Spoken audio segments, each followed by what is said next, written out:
Erick Thohir punya ambisi besar buat sepak bola Indonesia. Dia ingin timnas Indonesia bisa tampil di Piala Dunia 2 kali berturut-turut, yakni edisi 2026 dan 2030. Itu bukan cuma sekadar impian, tapi dia serius ingin mewujudkannya. Erick juga nggak cuma fokus pada Piala Dunia, dia punya target lain, yaitu membawa timnas Indonesia ke Olimpiade 2028 di Los Angeles, setelah gagal lolos ke Olimpiade 2024. Untuk mencapainya, Erick punya rencana besar yang dimulai dari kelompok usia muda. Salah satu pencapaian besar yang dia banggakan adalah semua kelompok umur berhasil lolos ke Piala Asia 2024 hingga 2025, sesuatu yang belum pernah terjadi sebelumnya. Ini dianggap sebagai momentum kebangkitan sepak bola Indonesia yang nggak boleh dilewatkan begitu saja. Erick nggak cuma memikirkan jangka pendek, dia juga punya mimpi besar untuk 20 tahun ke depan. Pada 2045, dia berharap Indonesia bisa masuk dalam peringkat 50 besar FIFA.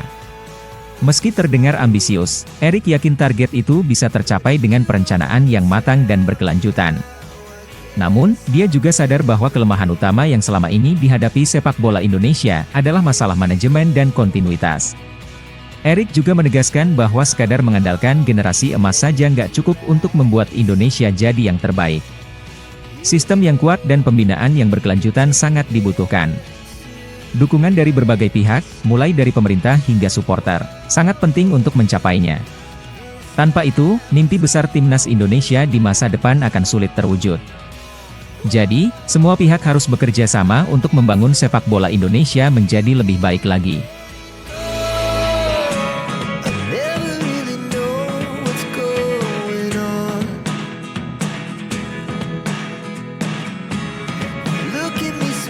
Oleh Romeni semakin dekat untuk menjadi warga negara Indonesia, WNI. Proses naturalisasi dirinya telah memasuki tahap akhir, dengan Menteri Pemuda dan Olahraga Dito Aryo Tejo mengonfirmasi bahwa langkah selanjutnya adalah pembahasan di Komisi 10 dan Komisi 3 DPR RI.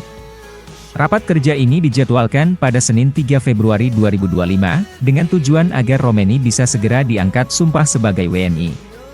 Ini merupakan bagian dari upaya besar untuk memperkuat timnas Indonesia dengan pemain-pemain berkualitas dari luar negeri.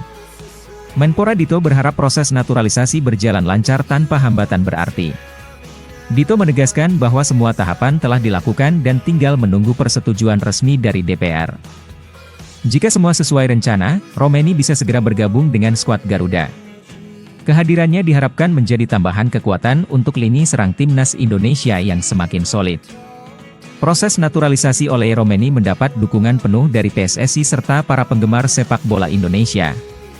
Romeni yang kini bermain di liga kompetitif Eropa dipercaya memiliki kualitas yang dibutuhkan timnas Indonesia untuk bersaing di level internasional. Dengan pengalaman yang dimilikinya, Romeni diyakini mampu memberikan kontribusi besar bagi skuad Garuda di ajang-ajang bergengsi mendatang. Jika proses berjalan lancar, dalam waktu dekat oleh Romeni akan resmi menjadi WNI. Setelah itu, dia bisa langsung didaftarkan dan dipersiapkan untuk memperkuat timnas Indonesia di pertandingan-pertandingan yang akan datang. Ini tentu menjadi kabar gembira bagi para supporter yang menantikan kedatangan pemain baru yang berkualitas untuk timnas Indonesia.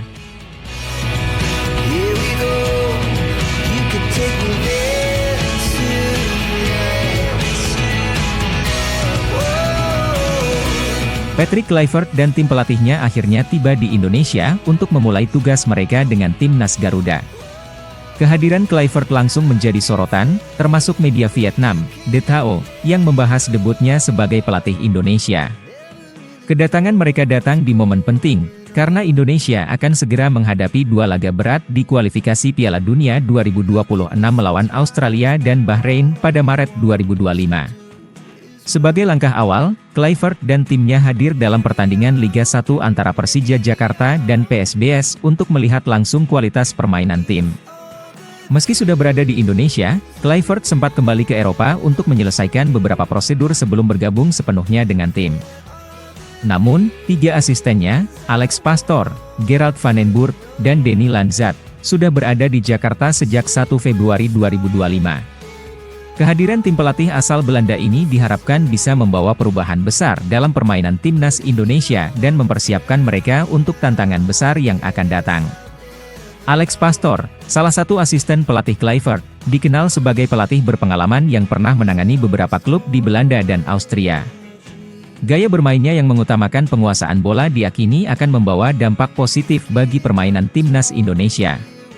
Sementara itu, Denny Lanzat, mantan gelandang top yang pernah membela klub-klub besar, akan memberikan pengalaman yang luar biasa di lini tengah Garuda.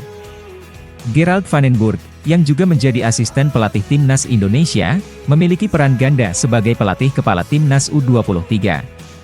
Penunjukan van den Burg ini menunjukkan tekad PSSI untuk menjaga kesinambungan strategi antara tim muda dan tim senior.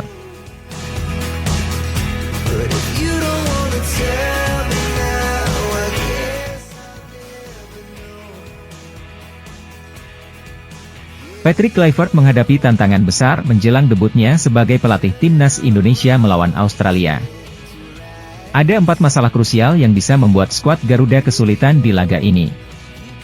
Salah satu yang paling mencolok adalah absennya 2 pemain kunci, Ragnar Oratmangun dan Justin Hubner. Ragnar harus menepi karena akumulasi kartu kuning yang ia dapatkan di laga melawan Bahrain dan Arab Saudi. Sementara itu, Justin Hubner terkena kartu merah di laga kontra Arab Saudi, sehingga tak bisa bermain melawan Australia. Selain itu, persiapan timnas Indonesia juga sangat terbatas. Ketua Umum PSSI Erick Thohir menyoroti bahwa banyak pemain yang masih harus membela klubnya di Eropa sebelum bergabung ke timnas. Dengan jadwal yang padat dan perjalanan panjang dari Eropa ke Australia, kondisi fisik pemain bisa terkuras habis.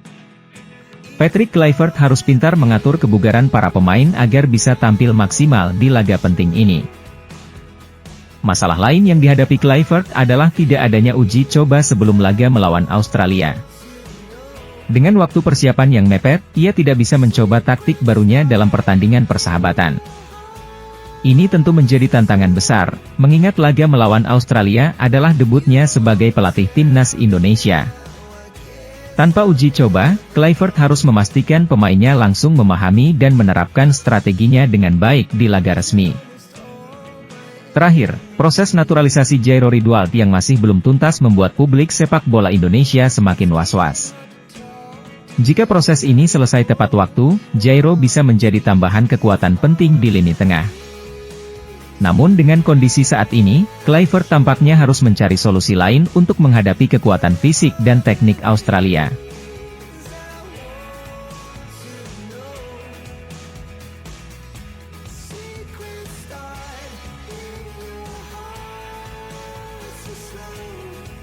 Marcelino Ferdinand memberikan saran berharga untuk para pemain muda Indonesia, termasuk Arhan Kaka yang dikabarkan diincar oleh klub raksasa Liga Denmark.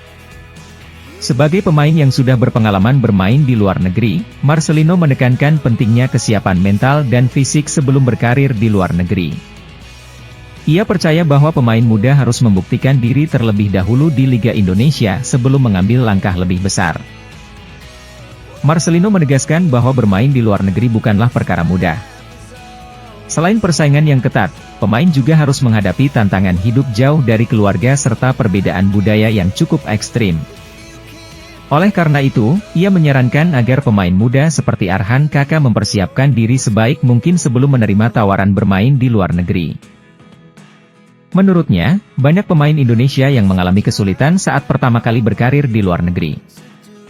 Adaptasi terhadap lingkungan, pola latihan, serta tekanan yang lebih besar bisa menjadi tantangan tersendiri. Ia mengingatkan bahwa tanpa mental yang kuat dan kesiapan yang matang, pemain bisa merasa tertekan hingga sulit berkembang.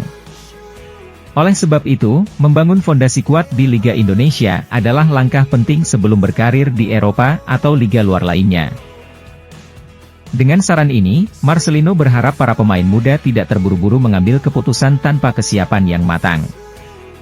Ia ingin mereka memahami bahwa bermain di luar negeri adalah perjalanan panjang yang membutuhkan mental baja, kerja keras, dan ketekunan.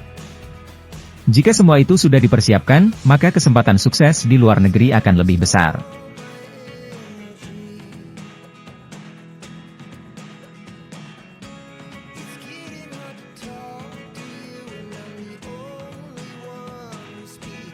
Media Vietnam De Tao menyoroti rencana PSSI yang ingin mengundang timnas Belanda untuk menghadapi timnas Indonesia dalam laga uji coba. Meski jadwal pertandingan belum dipastikan, berita ini menjadi perbincangan hangat di berbagai media, termasuk di Vietnam. Mereka menilai bahwa PSSI terus berupaya meningkatkan level timnas Indonesia dengan menghadapi tim-tim elit dunia. DTAU bahkan mengingatkan kembali laga timnas Indonesia melawan Argentina pada Juni 2023, yang berakhir dengan kekalahan 2-0 bagi Garuda. Menurut laporan tersebut, langkah PSSI mengundang Belanda bukan hanya untuk meningkatkan kualitas tim, tetapi juga memiliki makna sejarah tersendiri. Belanda saat ini berada di peringkat ke-7 FIFA, jauh di atas Indonesia yang berada di peringkat ke-127.